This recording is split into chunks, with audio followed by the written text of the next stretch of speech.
Sigamos analizando técnicas de divergencia. Ahora vamos a ver el manejo de metáforas y analogías. El funcionamiento es muy simple. Se trata de aplicar al objeto que queremos modificar la lógica de un objeto totalmente diferente. Vamos a dar un ejemplo. Supongamos que queremos introducir ideas nuevas en torno a la comercialización del té. Y podemos poner como objeto diferente el producto salchichas. Entonces, los dos universos por conectar serán el universo del té y el universo de las salchichas. Más concretamente, trataremos de encontrar características especiales dentro del universo de las salchichas y tratar de trasladarlas al universo del té.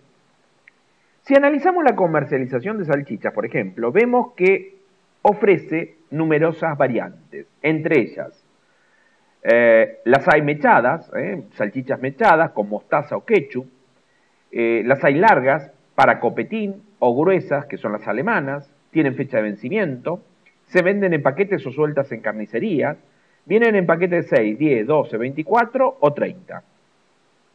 Ahora yo les voy a mostrar cómo podemos hacer la conexión con el mundo del té. ¿Cómo trasladaríamos el concepto de mechadas en el universo del té? Podrían comercializarse saquitos de té con el agregado de edulcorante o con leche en polvo para preparar té con leche. ¿Cómo trasladaríamos el concepto de fecha de vencimiento al universo del té? Indicando no quizá la fecha de vencimiento, pero sí el lapso en días, dentro del cual sería ideal tomar ese té porque tiene la concentración de aromas y gustos necesarios. Por ejemplo, de la idea de salchichas largas, se podrían también comercializar, por ejemplo, saquitos de té con hilo suficientemente largo como para poder ser usado en teteras. De la idea de salchichas pequeñas para copetín, saquitos de té que sirvan explícitamente solo para una taza de té, pudiendo tener un precio menor y aprovechando la idea ya generalizada de que un saquito sirve para 2 o 3 tazas.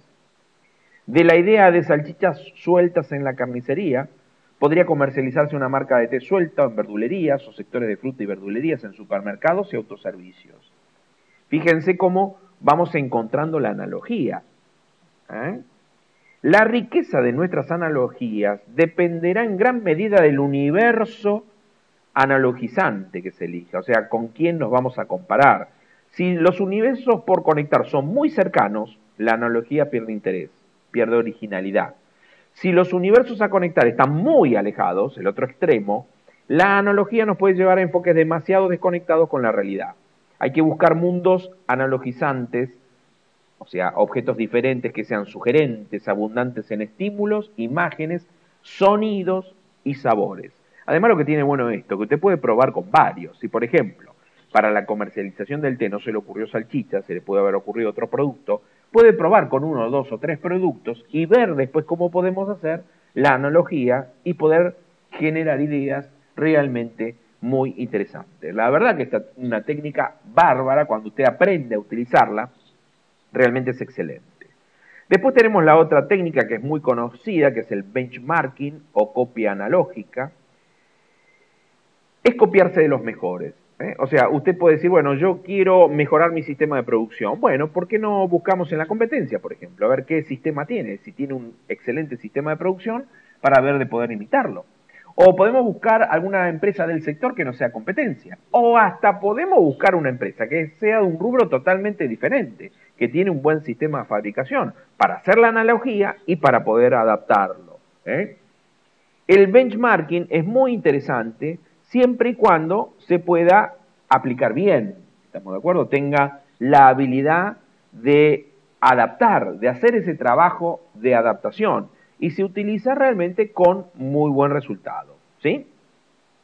Después tenemos algunas técnicas creadas por Edward de Bono en su libro 6 sombreros para pensar. Por ejemplo, una es jugar al blind sailing. Fíjense en qué interesante, o sea, surge del brainstorming, donde dice, bueno, empecemos a generar ideas, pero no sigamos generando un torbellino de ideas. Las primeras ideas que generemos, paremos, reanalicémosla, tratemos de adaptarla. Hasta yo le podría decir que podría llegar a un grado de convergencia, de limpieza, para poder analizar esas ideas. No piense rápidamente entre idea e idea, vaya tomándose su tiempo para ir intercalando momentos de convergencia, navegue en la idea, trate de enfocarse claramente en cada paso.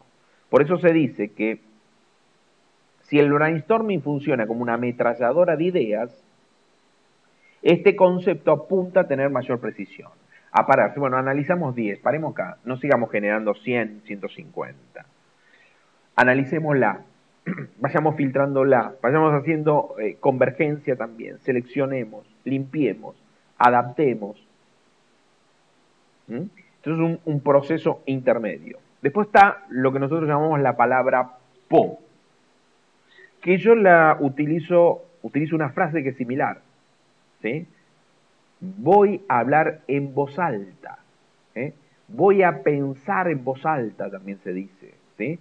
Y cuando uno dice voy a pensar en voz alta, es voy a expresar una idea que solamente genera una expresión para motivar al resto a ver si genera alguna idea central. Es como cuando digo, mira, yo no conozco el tema, pero ¿qué pasa si se produce tal cosa?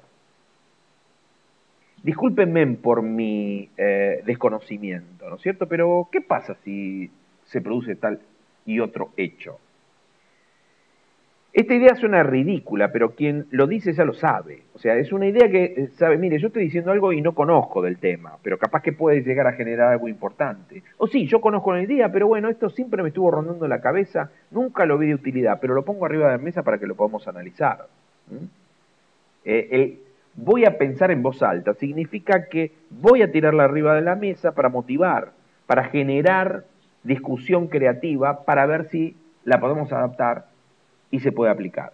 Encima, es muy importante este concepto, yo lo utilizo muchísimo y las personas no están acostumbrados a tomarse el permiso de decir algo que parece absurdo.